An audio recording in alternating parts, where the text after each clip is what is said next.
Welcome, traveler of time, to tonight's gentle descent into the quiet corners of history. Whether you're resting after a long day or simply seeking a moment of calm, I'm grateful to have you here. So let me know where you're listening from and what hour it is for you.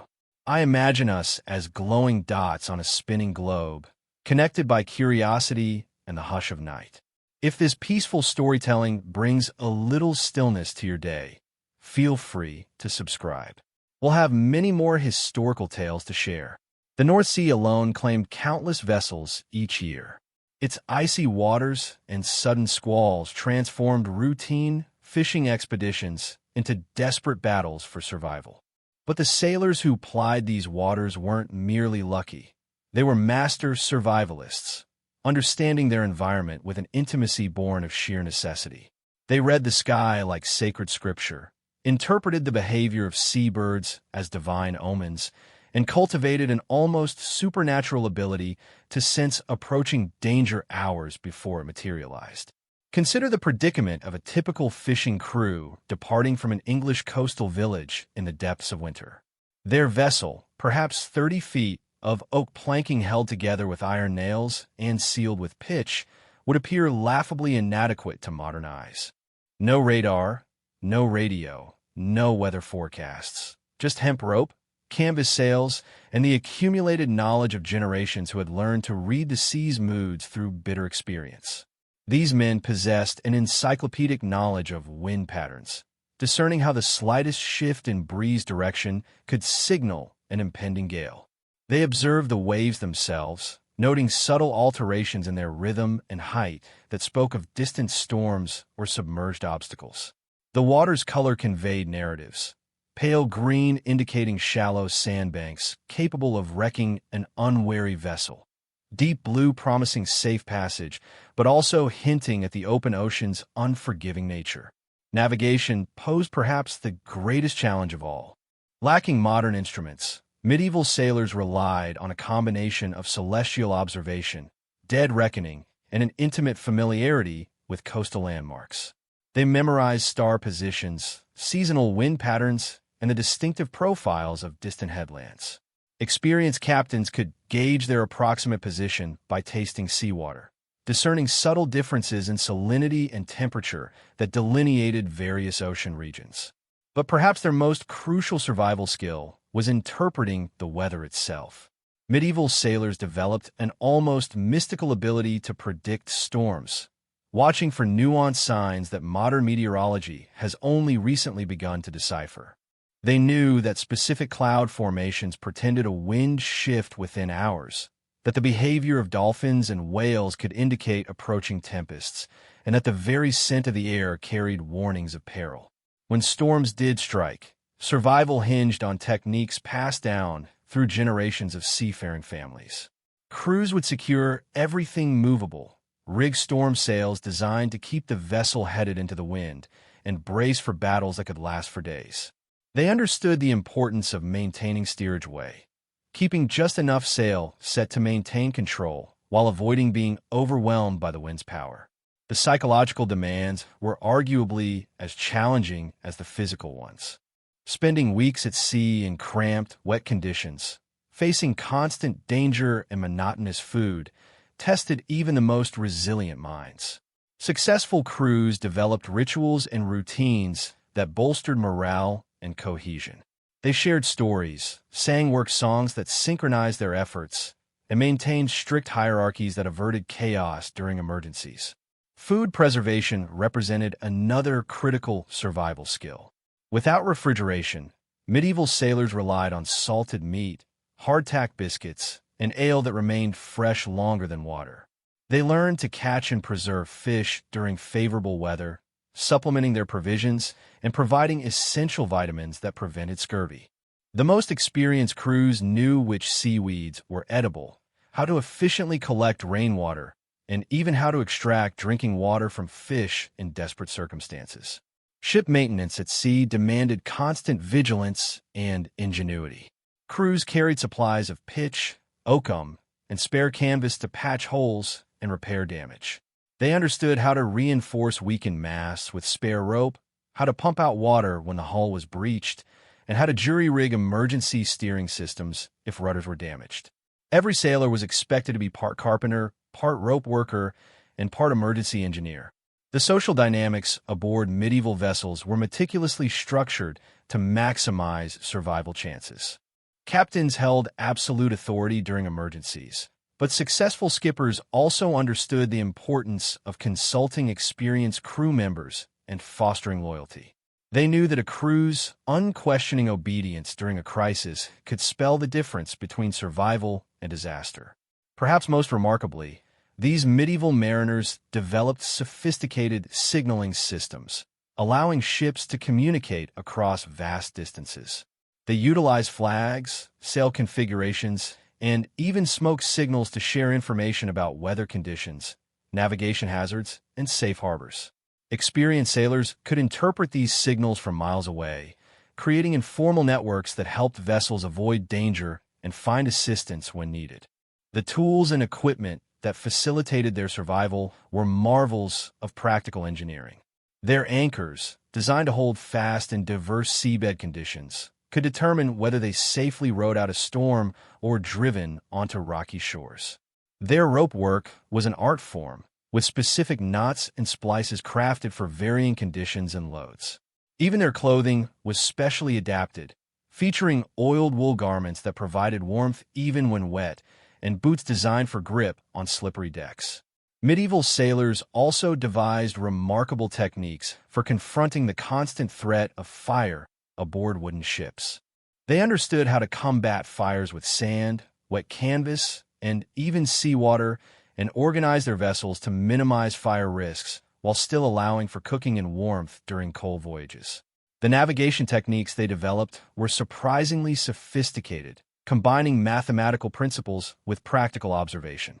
They used lead lines to measure water depth and identify seabed conditions, aiding in determining their position relative to known coastal features. They understood how to utilize the sun's position not only for directional guidance, but also for determining latitude. And they developed methods for estimating speed and distance traveled that were remarkably accurate.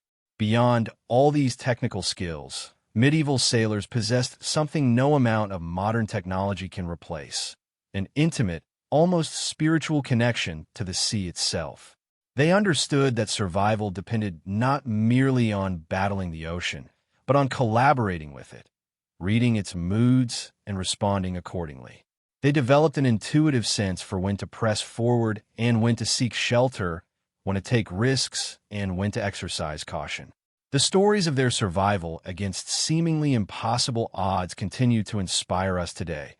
Tales of crews who navigated by stars through weeks of storms, who repaired catastrophic damage with sheer ingenuity and determination, who shared their last water rations while clinging to hope of rescue. These were not merely lucky escapes. They were triumphs of human knowledge, courage, and cooperation in the face of nature's ultimate test. As we drift off to sleep tonight, let us remember these brave souls who challenged the medieval seas with only wooden ships and iron wills. Their legacy endures in every sailor who still scans the sky for weather signs, in every captain who understands that true seamanship means respecting the ocean's power while never surrendering to it. The wisdom of these ancient mariners extended far beyond mere navigation and weather interpretation. When storms struck with their full fury, medieval sailors had developed an arsenal of techniques that could spell the difference between life and death in the churning chaos of the open sea. Imagine yourself aboard a merchant vessel in the North Sea as ominous black clouds gather on the horizon. The wind begins to shriek through the rigging with an otherworldly voice, and mountainous waves swell like moving hills of dark water. This was the moment when centuries of hard-won knowledge faced its ultimate test. The paramount priority was always to secure the ship. Sailors worked with desperate efficiency to batten down every hatch, lash anything that could become a deadly projectile, and reef the sails to prevent them from being shredded by the screaming wind. They knew that a single loose barrel or coil of rope could transform into a bone-crushing weapon as the ship pitched and rolled in the storm's grip. But perhaps their most crucial survival technique was heaving to when the storm became too violent for forward progress. Experienced sailors would set their sails and rudder in a specific configuration that effectively paused the ship in the water, allowing it to ride out the waves rather than futilely fighting them. It was akin to teaching the vessel to dance with the storm rather than wrestling against its overwhelming power. Medieval sailors also grasped the critical importance of maintaining their strength during these ordeals. They rationed food and fresh water with mathematical precision, knowing a storm could trap them for days or even weeks. They carried hardtack, a nearly indestructible biscuit that could last for months, and salted meat, providing essential protein when fresh food was unobtainable or impossible to prepare. When it came to navigation during storms, these mariners relied on techniques that appear almost supernatural to modern minds. They could estimate their position by the water's color and temperature, the behavior of seabirds, and even the scent of the air. Some claimed they could taste the proximity of land in the salt spray, discerning the subtle difference between deep ocean water and coastal currents. The very construction of their vessels was a testament to survival engineering. Medieval ships were built with inherent flexibility, designed to bend and flex with the waves rather than rigidly resist them. The hull planks were meticulously overlapped and sealed with oakum and tar, creating a shell that could twist and move while preserving its watertight integrity. Even if water breached the hull, sailors were adept at emergency repairs, employing everything from sailcloth to wooden plugs to keep their ships afloat. Fire was perhaps the most dreaded adversary aboard these wooden vessels. Yet, medieval sailors had developed sophisticated methods for prevention and control. They created designated cooking areas lined with sand and metal, established strict protocols for handling flames, and maintained emergency supplies of wet sand and leather fire blankets. Some ships even carried primitive fire engines, essentially large syringes capable of spraying water with considerable force. The social dynamics aboard ship were equally vital for survival. Medieval sailors operated under a strict but equitable hierarchy where every man understood his role and could rely on his shipmates.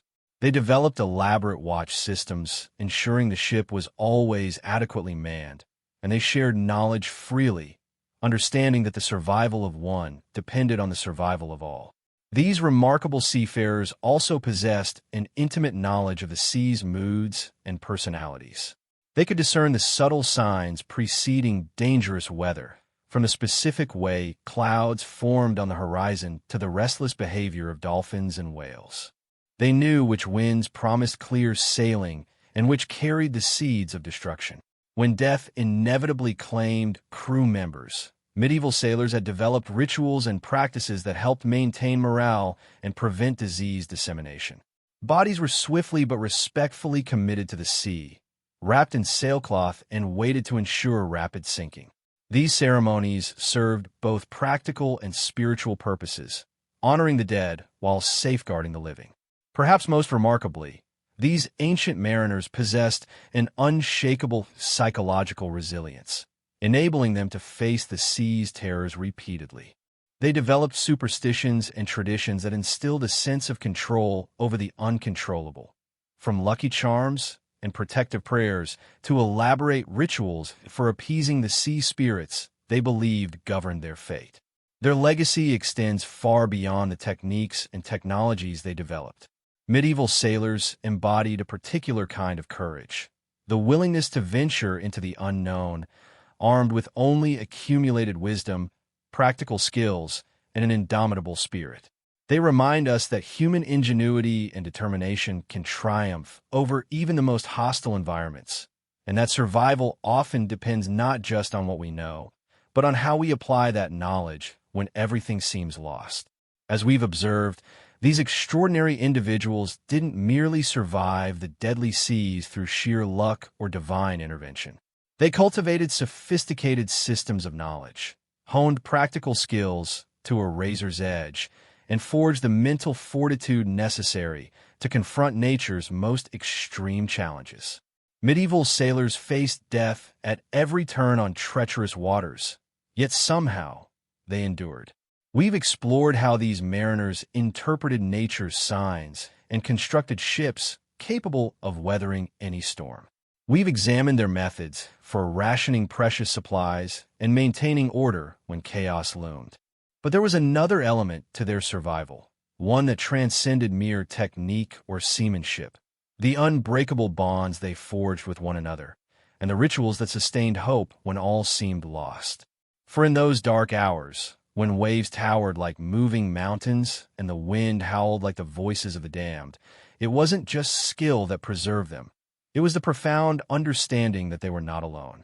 It was the certainty that their fellow sailors would share their last crust of bread, their final drop of fresh water. That when one man's strength faltered, another would readily take his place at the oar or the rope. Medieval sailors understood a truth that modern seafarers, despite all their technology and safety equipment, sometimes overlook. The sea is not merely a physical challenge to be overcome through superior tools or techniques.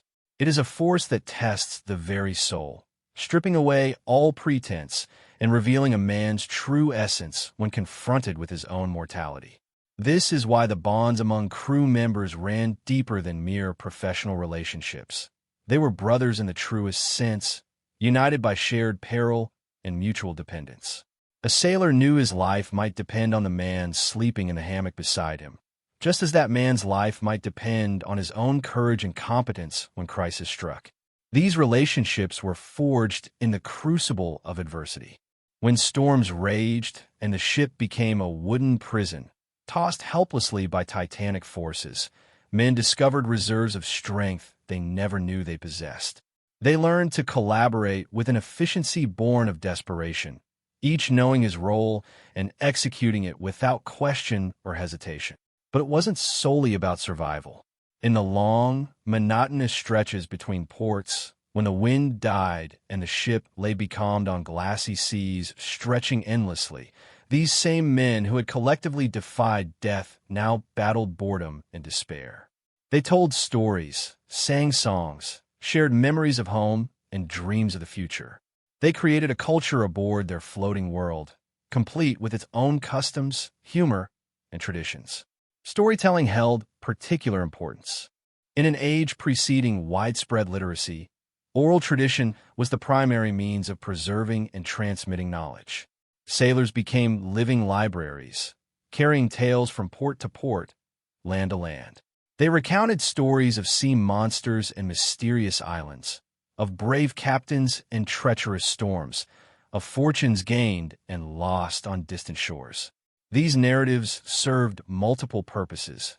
They entertained, certainly, helping to pass the long hours at sea, but they also educated, imparting crucial knowledge about navigation, weather patterns, dangerous waters, and safe harbors. A young sailor might glean more about seamanship from his elders' tales than from any formal instruction. The stories also served to knit the crew together, forming a shared mythology that reinforced their identity as seafaring men. They were not merely individuals thrown together by chance, but members of an ancient brotherhood stretching back through centuries to the first adventurers who dared venture beyond sight of land. Music played a similar role. Sea shanties were more than entertainment. They were working songs that facilitated the crew's synchronized efforts during complex maneuvers. The song's rhythm mirrored the work's rhythm, whether hauling ropes, raising the anchor, or pumping bilge water. A leader would sing the verses while the crew joined the chorus, their voices rising in harmony audible across the water. Most importantly, these songs and stories preserved their connection to home. For many sailors, months or even years passed between visits to their native shores. During this time, they could easily lose themselves entirely to the sea, becoming rootless wanderers with no anchor save the ship itself. The songs reminded them of their identity, their origins, and what they fought to return to. Religion, too, was crucial for the mental survival of medieval sailors. These were deeply devout times when even the most hardened seafarer believed in the power of prayer and divine providence. Before setting sail, crews attended Mass and received blessings from priests. They carried religious relics and sacred texts, believing these offered protection from the deep's perils. During storms, when human skills seemed inadequate, sailors prayed together, their voices raised in desperate supplication above the howling wind. They made vows and promises, bargaining with God for safe passage. "If you spare us from this tempest," they would pray, "we will donate a portion of our profits to the church, make a pilgrimage to a holy shrine, or live more virtuous lives." These religious observances weren't mere superstition, though they might appear so to modern eyes. They provided psychological comfort and a sense of purpose, helping men endure otherwise unendurable hardships. The belief that their suffering held meaning, that they were part of a divine plan, empowered them to persevere when every rational consideration suggested despair. The rituals of daily life aboard ship also bolstered morale and discipline. Meals, though often meager and monotonous, were shared communally and followed established protocols. The ship's bell marked time, dividing the day into watches and ensuring everyone knew their duties. Even amidst chaos, these familiar routines provided a sense of order and normalcy. Leadership was absolutely critical for the crew's psychological survival. A capable captain was not only a skilled navigator and tactician, but also a master of human psychology. He knew when to be stern and when compassionate, when to push his men harder and when to grant rest. He understood that maintaining hope was as vital as maintaining the ship itself. The best captains led by example, sharing their crew's hardships rather than seeking special privileges. They were visible during the worst storms, calm in crisis, and fair in distributing supplies and duties. They inspired confidence not through bluster or false promises, but through competence and genuine concern for their men's welfare. Yet even the finest leadership couldn't eliminate the psychological toll of sea life. Sailors faced not only physical dangers, but also mental and emotional challenges that could prove equally deadly. Isolation, uncertainty, and constant proximity to death took a toll on men's minds and spirits. Some sailors succumbed to the pressure, falling into madness or despair. They might throw themselves overboard in the grip of delusion or become violent towards shipmates. When this occurred, the crew coped as best they could, often restraining the afflicted man until the crisis passed, or, in extreme cases, putting him ashore at the next port. Others found different coping mechanisms. Some became fatalistic, accepting that their lives were entirely in fate's hands, and worrying was futile. Others became obsessively superstitious, developing elaborate rituals and beliefs to ward off bad luck and ensure safe passage. Sailors' superstitions were legendary, even in medieval times. They believed certain actions brought good or bad luck. Killing an albatross was extremely unlucky, as was sailing on a Friday or whistling during a calm. Women aboard ship were considered bad luck, as were bananas in the cargo hold. Sailors would touch iron for luck, avoid looking back at port after departure, and perform countless other small rituals to appease the mysterious forces governing their fate. These superstitions might seem irrational, but they served a crucial psychological function. In a world where so much was beyond human control, where death could strike without warning from storm, disease, or enemy action, these rituals provided an illusion of agency. By performing the right actions and avoiding the wrong ones, sailors felt they had some influence over their destiny, even when logic dictated otherwise. The bonds between sailors extended beyond their own ship to encompass the entire seafaring community. When vessels met at sea, it was considered not just polite, but essential to offer aid. Ships shared supplies, exchanged news, and provided help with repairs or medical emergencies. This mutual aid stemmed from the understanding that today's rescuer might be tomorrow's victim, that the sea itself was enemy enough without sailors turning on each other. This spirit of cooperation also extended to ports, where sailors from different ships and nations often banded together for mutual protection and support. They shared information about weather, dangerous waters, and profitable trade routes. They looked out for each other and helped newcomers learn the ropes of seafaring life. Perhaps most remarkably, Medieval sailors' psychological survival was their ability to find joy and beauty amidst hardship. They marveled at sunsets painting the sky in brilliant colors, at the phosphorescent wake trailing their ship on dark nights, at dolphins' graceful dance in their bow wave. They found wonder in the ocean's vastness, its constantly changing moods. They celebrated small victories with enthusiasm disproportionate to landlubbers. The first sight of land after weeks at sea, successfully navigating a perilous passage, catching fresh fish to supplement their monotonous diet, all became occasions for genuine rejoicing. This ability to find meaning and beauty in their harsh existence was perhaps the greatest survival skill of all. It transformed what could have been a mere endurance test into something approaching a meaningful life. It allowed men not just to survive their voyages, but to thrive in their chosen profession despite its dangers. The legacy of these medieval mariners extends far beyond their immediate achievements in exploration and trade. They established patterns of behavior and belief that would influence seafaring culture for centuries. Naval discipline, maritime law customs, sea songs, and stories all trace roots to these early sailors who first learned to survive in humanity's most hostile environment. Their example reminds us that survival isn't just about having the right equipment or techniques, though these are important. True survival, the kind that allows humans not just to endure but to flourish in adversity, requires something more. It requires forming meaningful connections, finding purpose in struggle, and maintaining hope when circumstances seem hopeless. Medieval sailors who braved deadly seas understood this instinctively.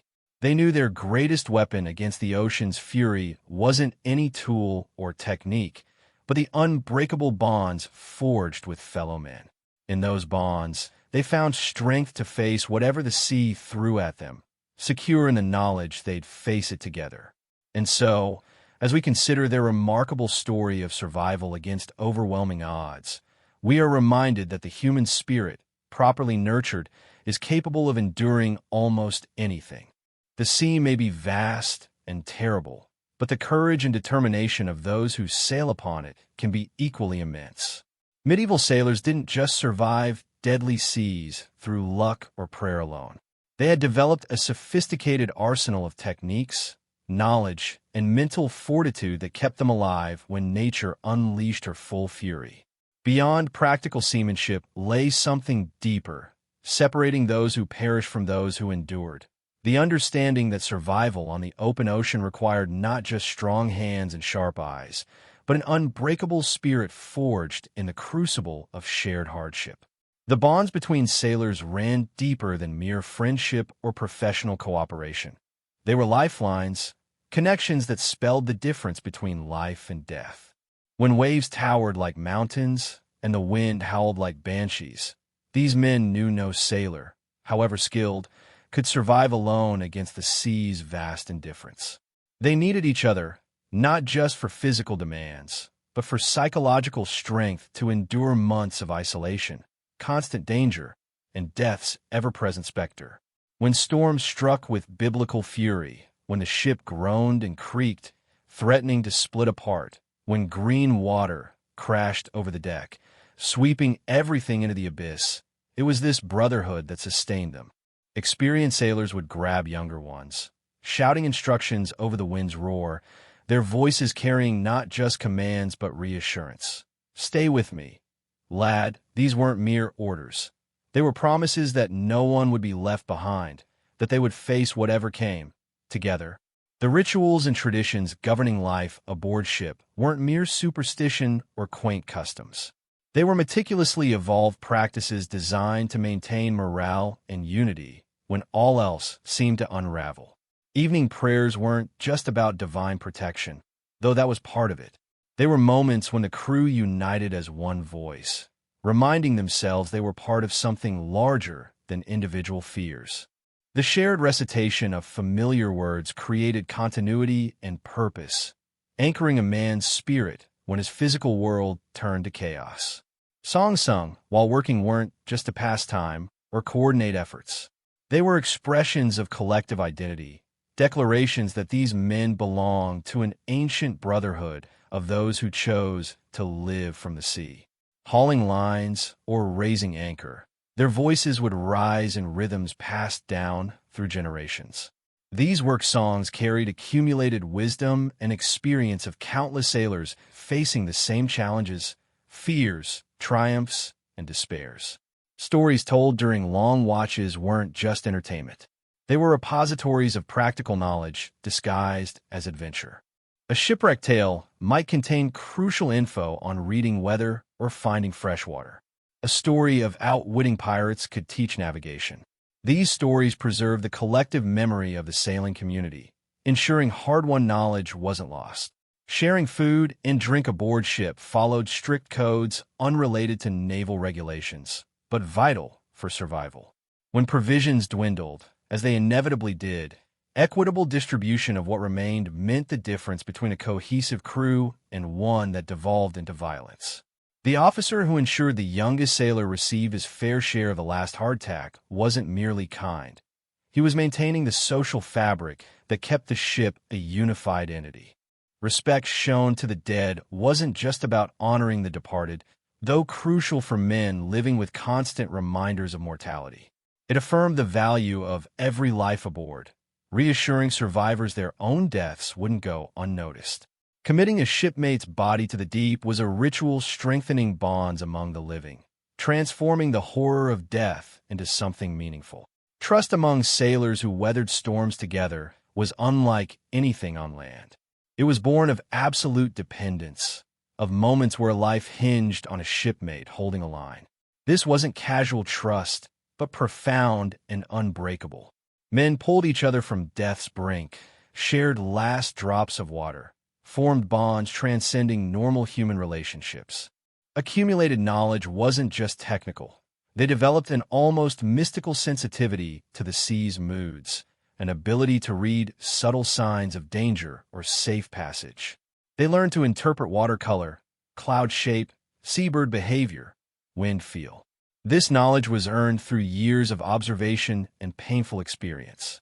Their courage wasn't flashy heroism, but quiet endurance, climbing rigging in gales, knowing a slip meant death, standing solitary watches, facing each day, knowing it might be their last, yet doing duty and caring for brothers.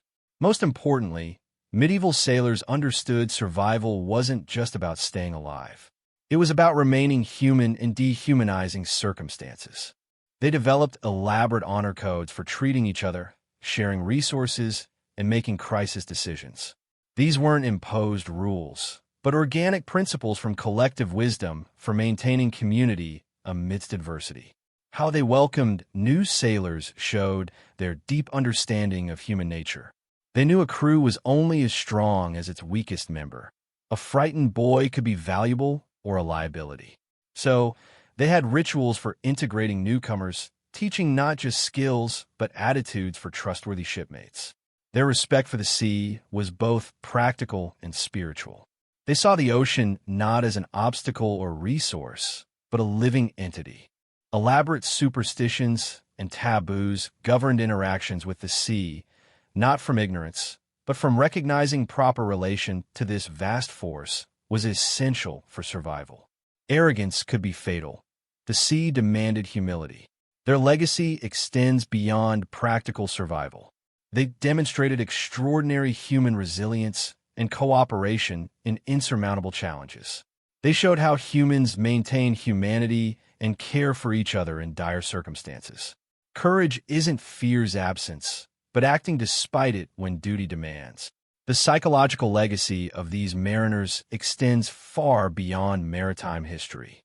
Their techniques for maintaining sanity and morale under extreme stress, for building team cohesion in crisis, their leadership under pressure, these insights remain relevant. They prove the human spirit, supported and directed, can endure almost anything. Meaning and purpose can be found in difficulty.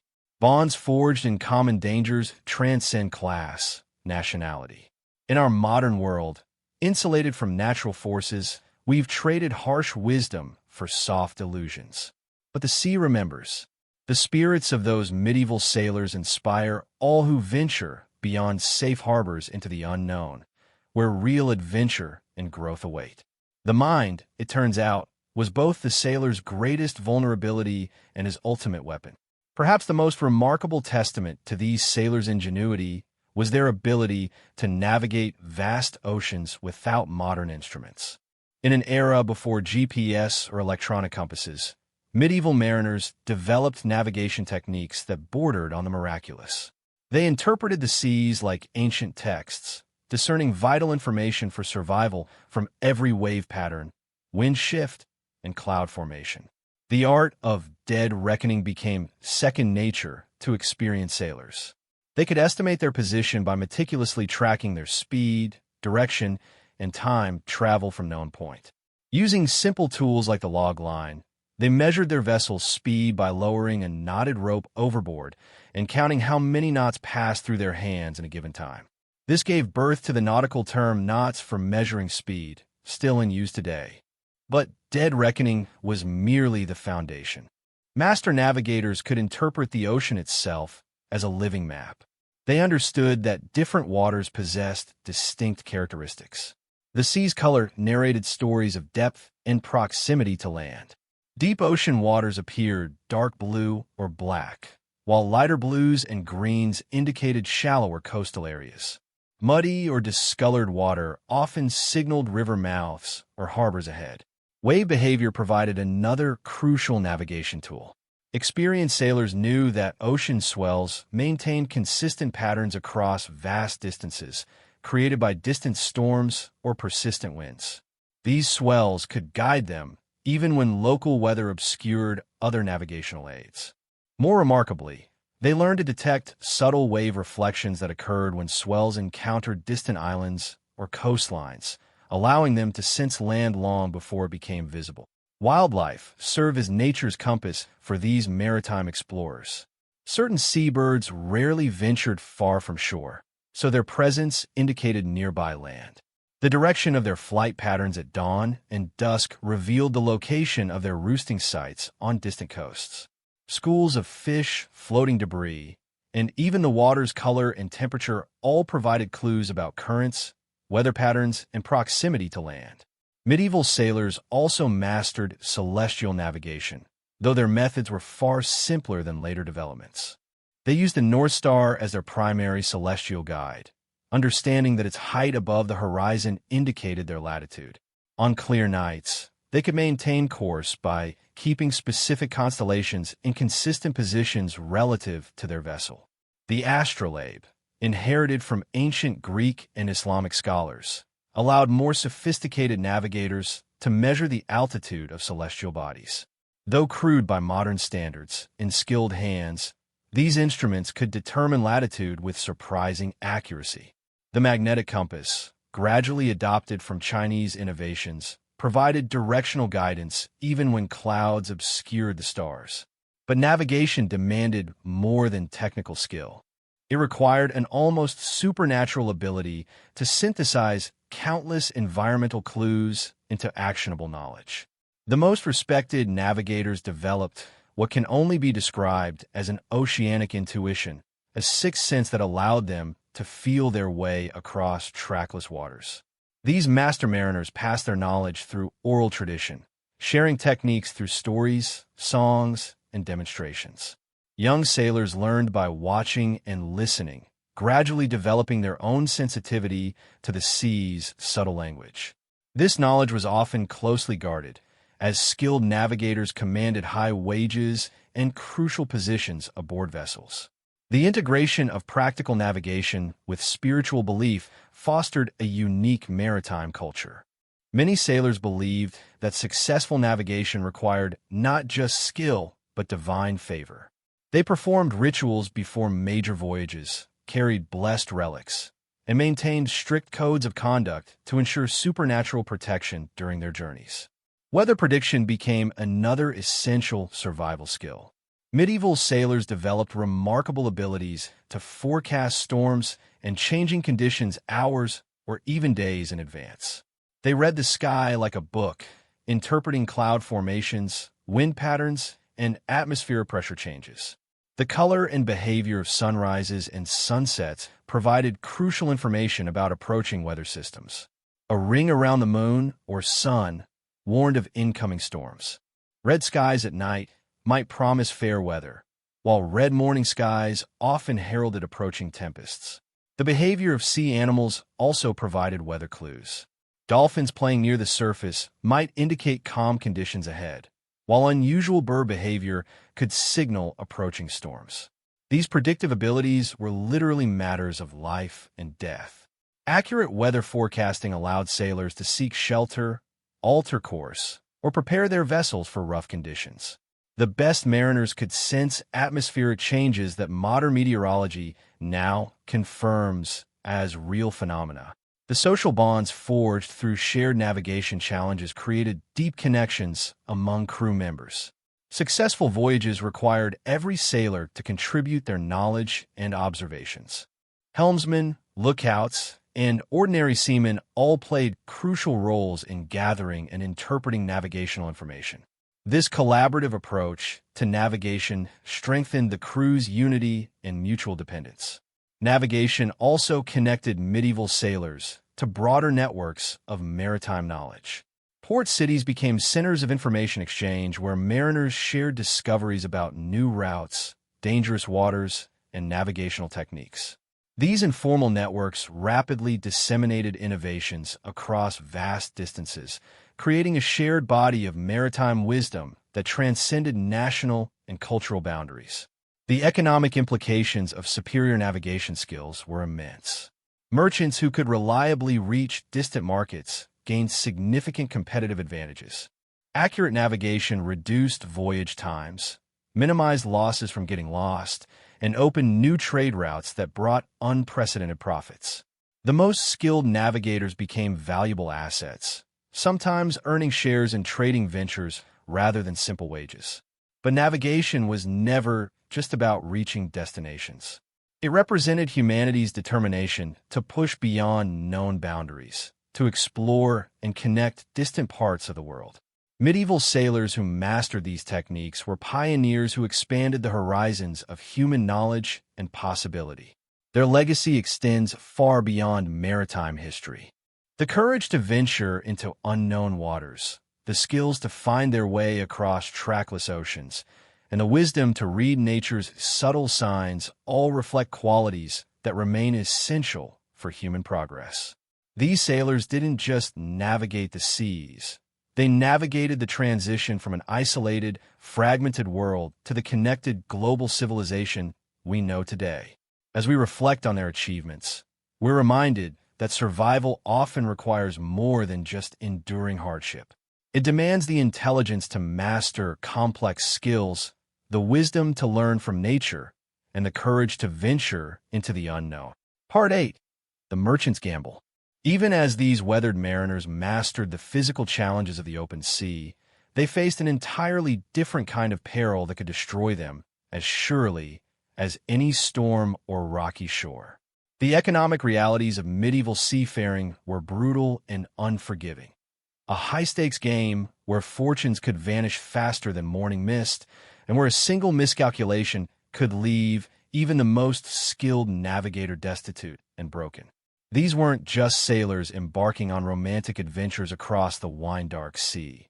They were businessmen, merchants, and traders whose very survival depended on their ability to navigate not just treacherous waters, but the equally dangerous currents of medieval commerce. Every voyage was essentially a massive gamble, with stakes measured not just in gold and silver, but in human lives and family legacies spanning generations. The investment required for a single trading expedition was staggering by medieval standards. A merchant might risk everything he owned just to outfit one ship for one journey. The vessel itself represented a fortune, demanding skilled shipwrights, premium timber, iron fittings, and canvas that cost more than most people would earn in a lifetime. Then came crew wages, provisions for months at sea, navigation instruments, and, crucially, the cargo itself. Picture a Venetian merchant in the 13th century, standing on the docks as laborers load his ship with precious goods bound for Constantinople. bales of the finest Flemish wool, casks of French wine, bolts of English cloth, and chests filled with silver coins representing his life's work. The total value might equal what a skilled craftsman could earn in 20 years of labor. And all of it, every last piece, was about to disappear over the horizon on a wooden ship vulnerable to a single storm or pirate attack. The psychological pressure must have been immense. These merchants weren't just risking money. They were risking their children's futures, their wives' security, their own old age. Many had borrowed heavily to finance their ventures, pledging homes, shops, even personal freedom as collateral. Failure didn't merely mean financial ruin. It could mean literal slavery or debtor's prison for themselves and their families. And the odds were rarely in their favor. Medieval shipping was plagued by losses that would be considered catastrophic today. Ships simply vanished without a trace, swallowed by storms or pirates, leaving behind only debt and devastated families.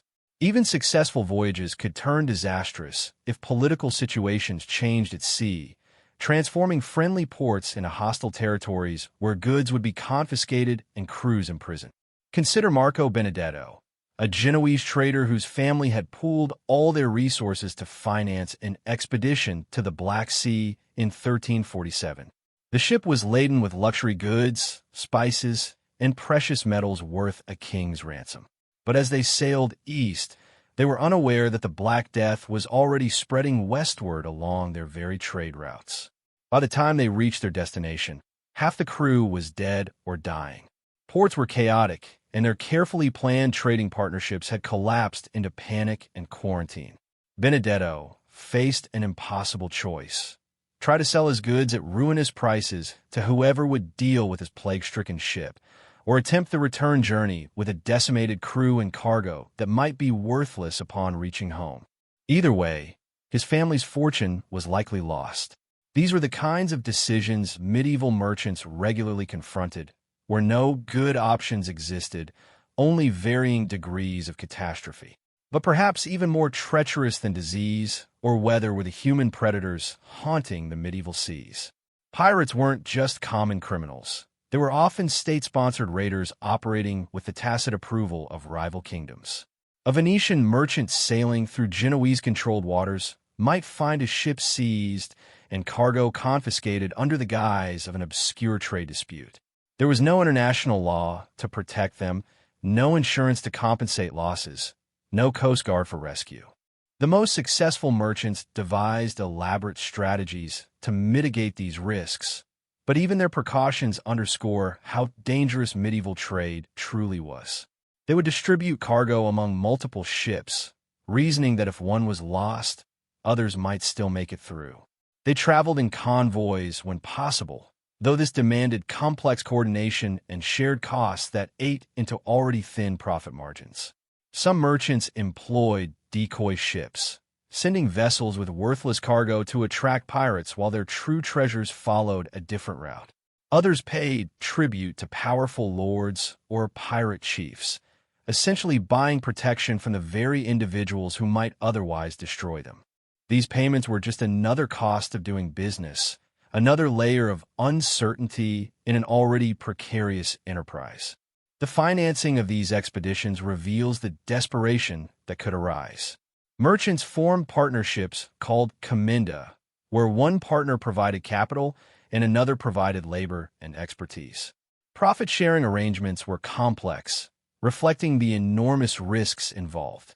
A successful voyage might return 3 or 4 times the original investment, but chances of total loss were always significant. Wealthy investors, including monasteries and noble families, diversified their risks across multiple ventures, essentially creating primitive investment portfolios. But even this diversification couldn't protect against systemic disasters like plagues, wars, or economic collapses affecting entire regions simultaneously. The psychological toll on the merchants themselves was immense. These men lived with constant anxiety, knowing news of their ship's fate might not reach them for months or years. They developed elaborate rituals and superstitions, seeking divine protection through prayers, pilgrimages, and generous church donations.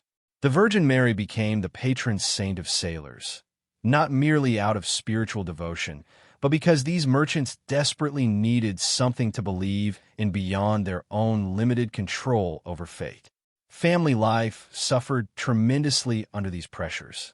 Merchants might be away for months or years, leaving wives to manage businesses and households while facing constant widowhood. Children grew up barely knowing fathers who appeared briefly between voyages only to vanish again into the unknown. Constant uncertainty, inability to plan, and knowledge of sudden death created chronic stress for entire communities reliant on maritime trade. Yet despite these dangers, medieval merchants continued to risk everything. They had no choice. Trade was the sole path to true wealth in a world where nobility controlled land ownership and most occupations offered little advancement. Potential rewards were so enormous they justified almost any risk. A successful voyage could transform a modest merchant into one of the wealthiest men in his city.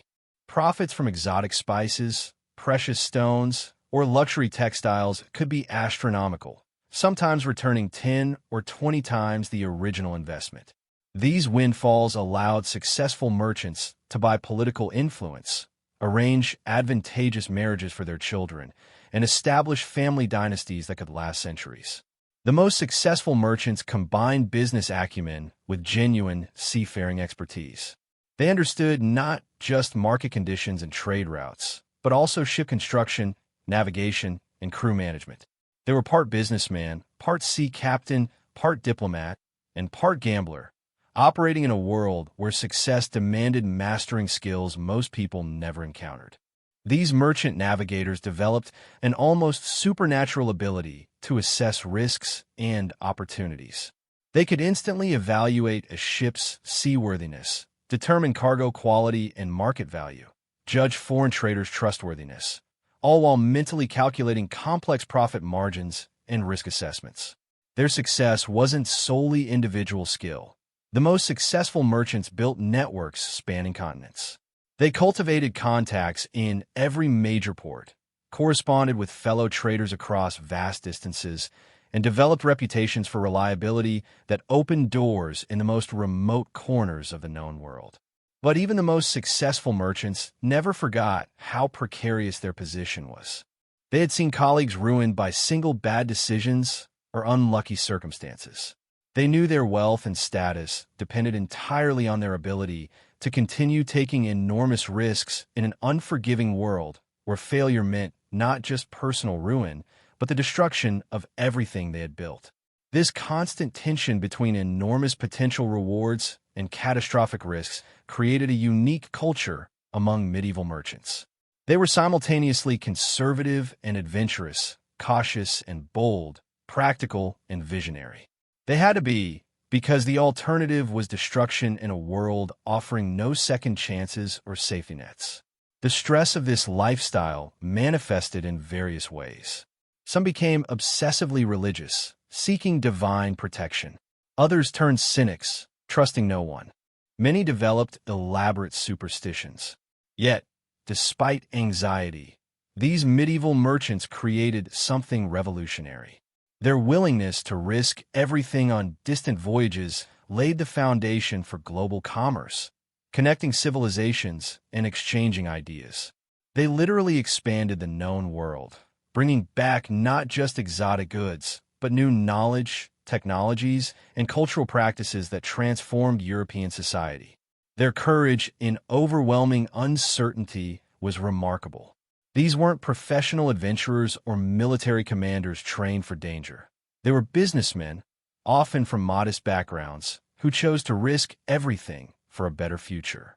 Their legacy extends beyond immediate profits. Their embrace of uncertainty and risk helped create the commercial infrastructure for the age of exploration, the Renaissance, and the modern global economy.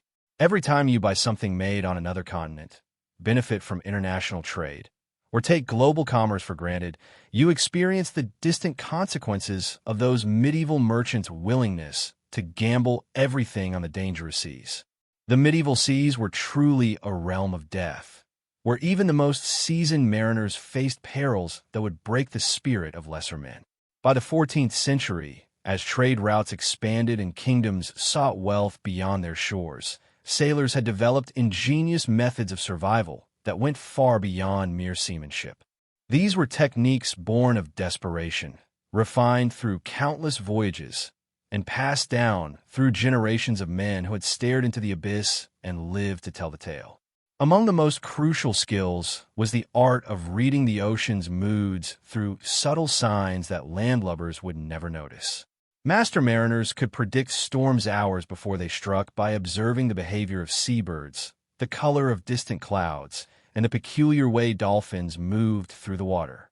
They knew that when gulls flew inland in unusual numbers, when the wind carried the scent of rain from a clear sky, or when the very air seemed to thicken with an electric tension, death was riding the horizon.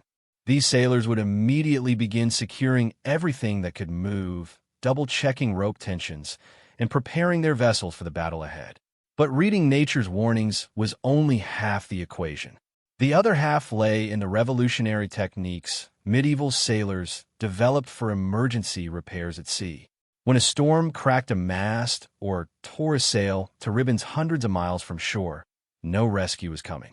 Sailors learned to splice broken timbers using intricate rope work that could withstand tremendous stress. Techniques so complex they required years to master. They developed methods for patching sails using scraps of canvas and a special waterproof thread made from hemp soaked in tar and beeswax. Most remarkably, they created emergency steering systems using spare oars and rope when rudders were damaged, allowing them to maintain control of their vessels even in the worst conditions. The psychological warfare against despair was perhaps their greatest innovation. Medieval sailors understood that fear and hopelessness killed more men than storms ever could. They developed elaborate rituals and traditions designed to maintain morale during the darkest moments. Experienced captains would rotate storytelling duties among the crew, ensuring that even amidst a 3-day gale, someone was always spinning tales of home, of successful voyages, of the riches awaiting them at journey's end. They sang work songs that synchronized their movements and uplifted their spirits, fostering a sense of unity that could overcome almost any hardship. These maritime survivors also mastered the delicate art of water and food rationing, which could mean the difference between life and death on extended voyages. They knew precisely how much water a man needed to survive without succumbing to thirst-induced madness, and they developed techniques for catching and storing rainwater that could sustain a crew for weeks. They learned to supplement their diet with seaweed, fish caught with improvised lines, and even the occasional seabird lured close enough to capture. Most ingeniously, they discovered methods for determining which islands might provide fresh water by observing cloud formations and bird flight patterns from miles away. The construction of their vessels reflected centuries of hard-won knowledge about surviving in hostile waters. Medieval ships were built with multiple compartments that could be sealed off if one section was breached, a principle not widely adopted in modern shipbuilding for several more centuries. The hulls were constructed with overlapping planks that could flex with the waves rather than fighting them, allowing the ships to ride out storms that would have destroyed more rigid vessels. Even the placement of cargo was a carefully calculated science, with heavier items positioned to lower the ship's center of gravity while ensuring essential supplies remained accessible even in rough seas. Communication between ships evolved into an intricate system of signals that conveyed complex information across vast distances. Sailors used combinations of flags, sail configurations, and even the positioning of their vessels to communicate everything from weather warnings to navigational hazards. At night, they employed carefully controlled fires and lantern signals visible for miles, creating a maritime telegraph system that allowed fleets to coordinate movements and share critical survival information. Perhaps most impressively, medieval sailors developed sophisticated methods for navigating trackless oceans using nothing more than the stars, the sun, and their accumulated knowledge of wind patterns and ocean currents. They created mental maps of extraordinary complexity, memorizing the locations of hundreds of stars and understanding how their positions changed with seasons and latitude. They could determine their approximate location by observing the water's color, the types of seaweed floating past, and even the species of fish encountered. This knowledge was so valuable that master navigators jealously guarded their secrets, passing them down only to trusted apprentices who had proven their worth through years of loyal service. The medical knowledge these sailors possessed was equally remarkable, born of necessity in an age when a broken bone or infected wound could doom an entire voyage. They learned to set fractures using improvised splints made from barrel staves, to treat scurvy with preserved fruits and vegetables, and to perform basic surgery using tools sterilized in boiling seawater. They understood the importance of keeping wounds clean and dry, and they developed poultices and treatments using materials obtainable at sea or in foreign ports. Most importantly, they recognized the symptoms of diseases that could rapidly spread through a ship's crew and knew how to quarantine affected individuals to prevent epidemics. The social structures aboard medieval vessels were meticulously designed to maintain order and efficiency under the most stressful conditions imaginable. Captains wielded absolute authority, but they understood that their power depended on their crew's loyalty and respect. They developed systems of shared hardship and reward that ensured everyone had a stake in the voyage's success. Experienced sailors mentored newcomers, creating bonds of mutual dependence that could hold a crew together when death seemed certain. They established rituals for dealing with loss, ceremonies that honored the dead while reinforcing the determination of the living to continue fighting for survival. Even their clothing and personal equipment reflected generations of refinement in the art of surviving at sea. Sailors wore layered garments adaptable to changing weather, with outer layers treated with oils and waxes to repel water. They carried personal survival kits containing essentials like fishing hooks, fire-starting materials, and small knives for multiple purposes. Their sea chests were marvels of efficient organization, with every item carefully secured and positioned for easy access even in the worst storms.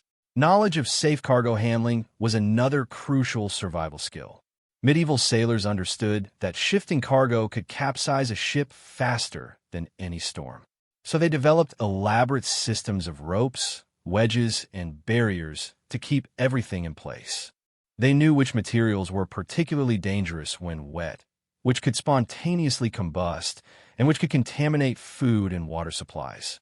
The medieval seas were a theater of life and death, where every voyage could be a sailor's last. But those who survived weren't just lucky. They were masters of an intricate web of skills, knowledge, and unbreakable bonds that kept them alive when the ocean itself seemed determined to kill them. The success of any medieval voyage hinged on the captain's ability to interpret both the sea and his men with equal precision. A skilled captain could sense subtle shifts in his crew's morale as accurately as he could read darkening clouds on the horizon. When supplies dwindled dangerously and men began to whisper of mutiny between decks, the captain knew leadership meant more than simply giving orders. He would gather his most trusted officers in his cramped cabin, the ship creaking ominously as they huddled over charts by flickering candlelight. These weren't just discussions about navigation or rationing. They were careful negotiations about hope itself. The captain had to balance honesty about their dire situation with just enough optimism to prevent despair. Too much truth, and discipline might collapse. Too little, and trust in his judgment would vanish. The most successful captains developed what might be termed emotional navigation, the ability to steer their crew's collective spirit through storms of fear, exhaustion, and homesickness that could doom an expedition faster than any hurricane. They learned to recognize the warning signs of a crew on the brink. Conversations ceasing upon an officer's approach, increased petty quarrels, the hollow gaze in men's eyes staring endlessly at the horizon. Astute captains knew a well-timed story could outweigh an extra barrel of water. During the longest, most perilous voyage segments, when spirits sagged like wet sails, a captain might recount tales of other crews who endured similar hardships and emerged victorious. He would speak of wives and children awaiting them, of the celebrations upon their return, of the respect earned for completing such a perilous journey. Most importantly, successful captains understood that survival required everyone to believe they were part of something larger than themselves. The greatest maritime leaders didn't just command ships, they forged brotherhoods, creating a shared identity where every man felt his survival intrinsically linked to every other soul on board. This sense of brotherhood wasn't mere inspiring rhetoric. It was a practical necessity. When a sailor fell overboard in rough seas, the decision to risk ship and crew to save him wasn't solely compassion. It was about maintaining the unspoken contract holding the entire enterprise together. Every man had to know his shipmates would risk everything for him, because that knowledge empowered him to risk everything in return. The most experienced sailors could read these social currents as deftly as wind and tide. They knew which men were reliable in crisis and which might break under pressure. They understood that a crew's strength wasn't just individual abilities summed up, but something more mysterious and powerful emerging from their bonds. Medieval sailors who survived multiple voyages learned to see their ship not just as a vessel, but a living organism with its own moods. They discerned crew harmony by footsteps, work-song rhythms, even shared meals. When harmony fractured, they knew how to restore it before disaster. This deep understanding of human nature under extreme stress was perhaps the most crucial survival skill of all. Part 11. The Will to Endure. As dawn broke over the storm-tossed waters, the medieval sailor faced a fundamental truth separating the living from the dead. Survival at sea was not merely about mastering wind and wave, but about mastering oneself. The ocean had tested their bodies with cold, hunger, and exhaustion. It had challenged their minds with isolation, fear, and the constant calculus of life and death. But crucially, it had probed the depths of their spirit, seeking that unbreakable core that would either carry them through or abandon them to the depths. The successful medieval sailor understood the sea was not just a physical, but a psychological adversary. In the endless expanse of water, where days blurred into nights and the horizon offered no comfort, the mind could become either the greatest ally or the most dangerous enemy. Sailors who survived the longest voyages learned to forge an inner compass that remained true even when wooden instruments failed and stars vanished behind storm clouds. This psychological resilience was built through rituals, both sacred and secular. Morning prayers served not just as pleas for divine protection, but as moments of centering and purpose. Evening songs echoing across the deck were more than entertainment. They were affirmations of humanity in an inhuman environment, reminders that these men were not mere specks upon the ocean, but bearers of stories, dreams, and the hopes of those awaiting their return. Sharing tales during long watches wove a web of connection, binding the crew more surely than any rope.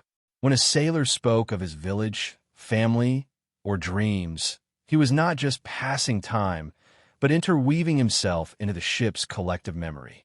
These stories became anchors, preventing despair that claimed so many who ventured too far from familiar shores. Yet, medieval sailors understood survival required a delicate balance between hope and realism. The ocean demanded respect for its power. Those who underestimated its fury rarely survived. The wise sailor cultivated practical pessimism, always preparing for the worst while striving for the best. They double-checked gear, triple-secured supplies, and never trusted a calm, sea, or favorable wind to last longer than it took to prepare for the inevitable change. This mindset extended to leadership and fellowship aboard. The successful medieval sailor knew survival was rarely solitary. The captain who listened, the navigator who shared knowledge, the cook who rationed fairly, the common sailor who pulled his weight, all were essential threads in collective survival. If one thread weakened, the entire fabric risked unraveling. The concept of honor among sailors was not merely glory, but a practical understanding that trust was often life or death. A sailor's word, whether to stand watch, maintain equipment, or share vital information, was a commitment on which lives depended. This code of mutual reliance forged bonds often stronger than blood, born from shared danger and common purpose. Medieval sailors also deeply understood adaptability. The ocean was a teacher, never repeating lessons exactly. Longest survivors read subtle signs and adjusted. They discerned between a squall's gray and a hurricane's ominous darkness, felt the shift from steady to erratic winds. Flexibility wasn't weakness, but the highest strength. This adaptability extended to their relationship with the divine. While devout, medieval sailors often developed a practical theology that weathered doubts when prayers seemed unanswered or friends were lost. Faith became a source of meaning, not a safety guarantee, sustaining them through suffering. Prayers evolved from simple protection requests to complex negotiations with fate, expressions of gratitude, and acknowledgments of their place in a vast, mysterious creation. The successful medieval sailor also found sustenance, not just in food and water, but in beauty and wonder. Amidst hardship, they found moments of transcendence. Dolphins playing at the bow, the ethereal aurora borealis, a sunset painting the sky in nameless colors. These beautiful moments became treasures hoarded against darkness, proving the world contained more than suffering. As years passed, accumulating experience, wisdom, and scars, the sailor became a repository of knowledge beyond seamanship. He became a keeper of stories, a reader of signs, a counselor to the young and frightened, a bridge between land and sea. His very presence on a ship could be a talisman of hope, living proof that the ocean could be survived and men could return from the edge of the world, humanity intact. The legacy of these medieval sailors extends beyond their historical moment. Their understanding of survival as a holistic challenge, physical endurance, mental fortitude, spiritual resilience, social cooperation, offers lessons resonating across centuries. They demonstrated humans could venture into hostile environments not through conquest, but adaptation, not domination, but respect, not individual heroism, but collective wisdom. Ultimately, the medieval sailor's greatest achievement wasn't mastering the sea, but preserving hope in seemingly hopeless circumstances. They proved that with courage, wisdom, and mutual support, humans could venture to the edges of their known world and return with tales inspiring future generations to push boundaries further. As the cold winds of change swept across the seas these hardened mariners called home, the final chapter of their enduring struggle against nature's fury was about to unfold. For generations, these medieval sailors had weathered every storm the ocean could unleash. Their knowledge, passed down like sacred scripture from father to son, from master to apprentice, enabled them not just to survive the deadly seas, but to thrive upon them, transforming themselves into something more than mere mortals tossed about by wind and wave. Through countless dark nights, when death seemed certain, when towering walls of water crashed over their fragile vessels and the very timbers groaned in protest, these men had discovered something profound about human resilience. They had learned that survival was not simply about having the strongest ship or the sharpest sword, but about understanding the delicate balance between courage and wisdom, between individual skill and collective strength. Every technique they mastered, every innovation they embraced, every ritual they performed was born from this fundamental truth. The sea demanded not just respect, but a complete transformation of the human spirit. The medieval sailor who could read the subtle language of cloud formations, who could feel the approaching storm in his very bones, who could navigate by stars invisible to untrained eyes, was no ordinary man. He had become something closer to the elements themselves, attuned to rhythms and patterns that landlubbers could never comprehend. When he watched the flight of seabirds or tested the wind with a wetted finger, he was performing acts of communion with forces far greater than himself. This was not mere superstition or primitive ignorance, but a sophisticated understanding of natural systems that modern science is only beginning to appreciate. Consider the profound psychological transformation required to face the open ocean day after day, knowing that each voyage might be your last. These sailors developed an almost mystical relationship with uncertainty, learning to find comfort in the very unpredictability that would drive other men to madness. They created elaborate systems of meaning around chance and fate, weaving stories and songs that helped them process the constant proximity of death. Their shanties were not mere entertainment, but psychological armor, rhythmic incantations that bound crews together in shared purpose and helped individual sailors transcend their fear. The brotherhood forged in these circumstances was unlike anything known on land. When men have faced the abyss together, when they have pulled each other back from the brink of destruction time and again, when they have shared their last morsel of food and their final drop of fresh water, they become more than companions. They become extensions of each other, able to anticipate needs and responses with an almost telepathic precision.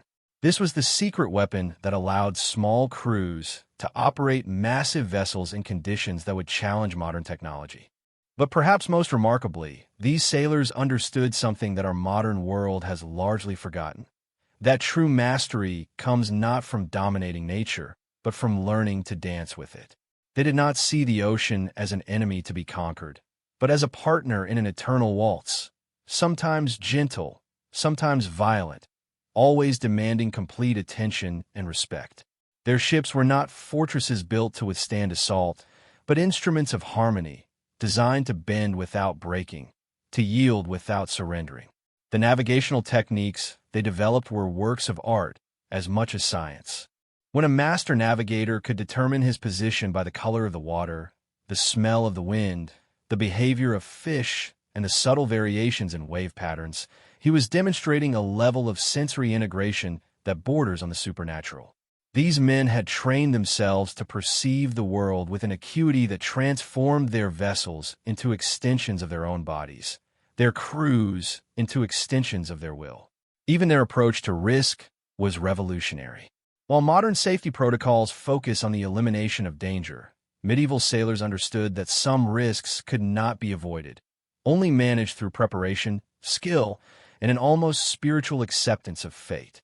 They developed contingency plans for every conceivable disaster, but they also cultivated the mental flexibility to improvise when the inconceivable occurred. This combination of meticulous preparation and adaptive thinking allowed them to survive situations that would doom more rigid approaches. The legacy of these remarkable individuals extends far beyond maritime history. They pioneered techniques of crisis management, team leadership, and environmental adaptation that remain relevant today. Their understanding of group psychology under extreme stress, their methods for maintaining morale during prolonged hardship, their systems for making life-or-death decisions with incomplete information. All of these insights have applications that transcend their original context. As we reflect on their achievements, we must also acknowledge the price they paid. These were men who aged rapidly, whose bodies bore the permanent marks of their struggle against the elements. They faced constant malnutrition, disease, and injury. Many never returned from their voyages, claimed by storms, pirates, or simple navigational errors. Yet, they persevered, driven by something deeper than mere economic necessity or adventurous spirit. What drove them was perhaps the most fundamental human need of all: the need to test ourselves against the ultimate challenges, to discover what we are truly capable of when everything is stripped away except our essential humanity. In facing the vast indifference of the ocean, these sailors found not despair but purpose. In confronting their own mortality daily, they discovered what it truly meant to be alive. Their story reminds us that human beings are capable of extraordinary adaptation when circumstances demand it. We can learn to thrive in environments that seem utterly hostile to our survival. We can develop skills and instincts that appear almost magical to those who have never faced similar challenges. We can forge bonds of loyalty and trust that transcend ordinary human relationships. Most importantly, we can find meaning and even joy in circumstances that would seem to offer nothing but suffering and hardship. The medieval sailors who survived the deadly seas were not superhuman. They were ordinary people who discovered extraordinary capabilities within themselves through necessity, training, and an unwavering commitment to their craft and their companions. Their techniques were not magic, but the patient accumulation of knowledge and wisdom passed down through generations of trial and error. Their courage was not fearlessness, but the decision to act despite fear, to continue moving forward when every instinct screamed for retreat. In our modern world, increasingly insulated from natural forces and existential threats, we can still learn from their example. Their story teaches us about the importance of preparation, the value of traditional knowledge, the power of human cooperation, and the resilience of the human spirit. It reminds us that some of our greatest achievements come not from conquering our environment, but from learning to work with it, to find harmony within apparent chaos, to discover strength through vulnerability. As the sun sets on this exploration of medieval maritime survival, we are left with a profound appreciation for what human beings can accomplish when they combine knowledge with courage, tradition with innovation, individual skill with collective purpose. These sailors did not merely survive the deadly seas. They transformed themselves in the process, becoming living examples of humanity's endless capacity for adaptation and growth. Their legacy lives on not just in the techniques they developed or the routes they pioneered, but in the eternal reminder that no challenge is too great when faced with determination, wisdom, and the unbreakable bonds of human fellowship.